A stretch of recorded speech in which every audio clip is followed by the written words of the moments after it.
uma livraria da imprensa oficial que está de frente, bem em frente à Bolsa de Valores. O livreiro tem muito dinheiro, investe na Bolsa de Valores, aproveita, vai lá ver lá um pregão e visitar também a livraria da imprensa oficial. Temos na Rua Boa Vista, temos também a livraria da Unesp, na Praça da Sé, na sede da Unesp, que tem o top que o Pneu falou, que dá para vocês até observar o trabalho do livro, o trabalho que eles fazem sobre demanda, né, que eles fazem.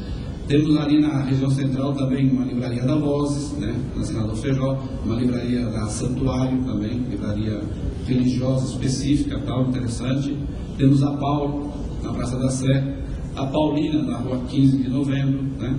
Temos a livraria francesa, a tradicional livraria francesa, que nós temos mais ou menos o tamanho dessa sala, com vários compartimentos, né, várias salas, e nós temos assim, pé direitos, assim, cheio de livros franceses, só livros, né? É numa galeria, mas entra pela Rua Barão da Petininga, na livraria francesa. Se quem tiver tempo quiser fazer uma visita, é interessante. Né? Temos a livraria Loyola, de frente à francesa, também é uma livraria interessante.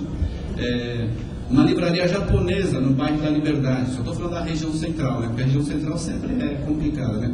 Temos a livraria japonesa no bairro da Liberdade, que é o bairro oriental, ali na Rua da Glória, esquina com a Rua dos Estudantes, né? Outra livraria Saraiva no centro, e eu acho que mais algumas que nós temos aí, e para os outros meus amigos também não falar que eu não falei das livrarias deles, né? Mas são todas boas livrarias. Eu acho que seria interessante fazer esse circuito paulistano de livraria, tá bem? Se alguém tiver tempo, uma bela visita, inclusive, pessoal, sem medo de errar, e eu faço muito isso, não só aqui no Brasil, como eu viajo para fora. Recentemente estive no México, visitei as livrarias, a gente está sempre copiando alguma ideia, até mesmo para copiar mesmo, sem medo de ser feliz, tá? Só não vai copiar igualzinho, que daí tem o pessoal que reclama, os arquitetos não gostam. Falando de arquitetos, sábado nós temos uma palestra, não sei se quem não se inscreveu, por favor se inscreva. A quantidade de lugares é limitada. Na Bienal do Livro, às 2h30, no auditório, lá dentro da Bienal do Livro, uma palestra para livreiros, inclusive uma palestra sobre arquitetura e design de livrarias. Quem vai dar essa palestra será o arquiteto da Livraria Cultura. Pessoal, se alguém tiver alguma pergunta a fazer à mesa, nós vamos abrir um espaço. Meu nome é Carlos Haddad, da Imprensa Oficial do Estado. Queria fazer uma pergunta para quem puder responder. É sobre a relação do custo do livro sob demanda e o livro impresso em offset. E se alguém pode fazer alguma consideração a respeito disso, as vantagens ou as desvantagens. Muito obrigado. Dá para você pincelar assim, rapidinho, como uma livraria realmente pode trabalhar com um livro sob demanda. Então, o cliente chega na livraria e fala, eu quero um livro que não tem. Assim, rapidinho, quais os caminhos? O que eu tenho que ter? Que ferramenta? Pode ser um livro só? Qualquer livro pode ser impresso, só aquilo que a editora já disponibilizou no seu portal, na sua ferramenta? É uma boa pergunta, porque na realidade essa é a conta que tem que fechar, né? O custo fabril, mais os direitos autorais que a editora tem que pagar para o autor, mais o valor da distribuição, que vai ficar entre o distribuidor e a livraria, para que no preço final, inclusive, o cliente final, inclusive, possa pagá-lo, né? Então, toda essa cadeia de valor tem que ganhar dinheiro e a gráfica também ser remunerada para que essa conta feche. Livros, por exemplo, miolos PP e capa colorida hoje, nós já temos livros que estão de 1.000 exemplares para baixo no formato 14:21, sendo viáveis em digital. 1.500, 1.300 exemplares a 1.200 no formato 16:23, 1.000 exemplares no formato 21:28. Livros coloridos, devido à tecnologia ainda não está toda implantada de máquinas inkjet ou outras máquinas, nós temos tiragens que estão cortando entre 300 a 500 exemplares. Como vocês viram, isso tudo hoje já viabiliza uma série de títulos, porque a grande maioria dos títulos, que eu diria que são esses 70% dos títulos das editoras hoje, que podem ser publicados sob demanda, não são fabricados mais do que 1.000 a 1.200 exemplares por ano, né? Então essa é a conta que começa a fechar.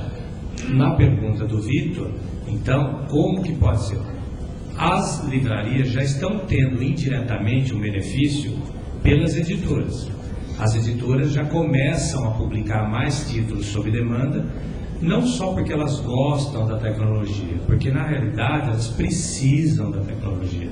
Porque hoje a editora precisa acabar com aquela obsolescência de 30% ou às vezes até mais por cento, no caso de livros mais perecíveis, como livros jurídicos e contábeis, que tem uma obsolescência até de 40%, que são jogados fora ou são feitas vendas em feira ou são doados, né?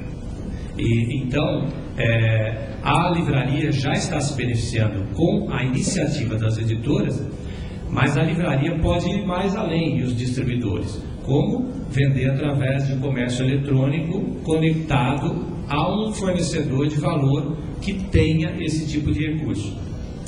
Porque hoje tem os sites das editoras, como o exemplo que eu dei ali, em particular o nosso, mas não é só o nosso que vai estar aí no mercado, mas pode estar conectado ao site de comércio eletrônico tanto da livraria como, eu digo livraria distribuidor, quanto da própria editora, tá?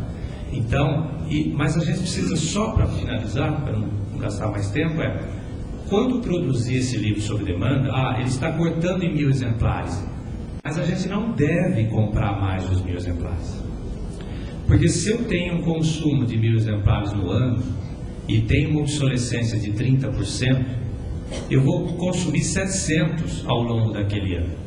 Então, a maneira que a editora tem que comprar para fornecer para o seu distribuidor e fornecer para a sua livraria compre sob demanda. Tipo, eu preciso para abastecer minha base 300 exemplares para lançar o título. Então, compre 300 dos 1.000. Depois compre mais 300, depois compre mais 100, porque os outros 300 que ela vai deixar de comprar é aquela obsolescência que ela iria ter no estoque e jogar fora. Essa é a grande cruz que o editor fica na hora de... Eu vou comprar 1.000 exemplares porque custa R$5. Ou eu vou comprar 300 exemplares que custa 7. Faça a conta, R$5 mais 30%, mais custo financeiro, tudo vai sair mais que 7.